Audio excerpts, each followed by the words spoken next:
IPL 2024 playoff को जीवार स्वप्न Mumbai Indians रो भांगी जाइछि। हार्दिक पांड्या नेतृत्वाधीन मुंबई प्रथम दल भाबे प्लेऑफ दौड़रू बाद पड़िथिला।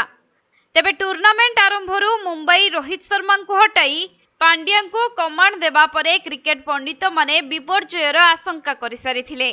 तेबे कौतूहलर विषय हैला प्लेऑफ को योग्यता अर्जन करि पारि नथिबा मुंबई टीम रो 4 प्रमुख खेलाड़ी भारत पई टी20 विश्वकप खेलिबे।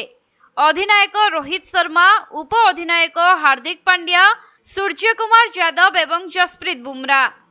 तेबे समय अतिक्रम करने सह मुंबई इंडियंस रे कैप्टेंसी बदल को नहीं चलिथिबा विवाद थमिजिबो बोली समस्ते आशा करिथिले, किंतु एपरि किछि भी होई नाही। रिपोर्ट अनुसार हार्दिक आईपीएल प्रदर्शन और कैप्टेंसी स्टाइल को नहीं रोहित आदि संतुष्ट नहांती। से टी20 विश्वकप रे हार्दिक को सामिल करने सपक्ष नथिले।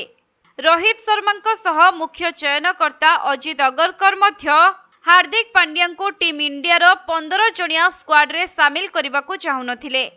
शेष मुहूर्त रे हार्दिक विकल्प ऑलराउंडर न मिलिबारु तांकु 15 जणिया स्क्वाड रे रखा जाइथिला बोली जातीय गणमाध्यम रे खबर प्रकाश पाइछि। सेपटे विश्वकप स्क्वाड घोषणा हेबा परे रोहित एवं अगरकर सांबादिक सम्मेलन करिथिले। एही समय रे हार्दिक को स्क्वाड रे रखिबा नै सांबादिक माने प्रश्न करिथिले। एहार जवाब रे अगरकर कहिथिले जे हार्दिक बदल खेलाड़ी चयन करिबारे चयनकर्तांक पाखरे कोनोसी विकल्प नथिला। तांको समकक्ष दक्षतार खेलाड़ी नथिबारु तांको स्क्वाड रे रखा जाइछि बोली से सूचना दैछन्ति।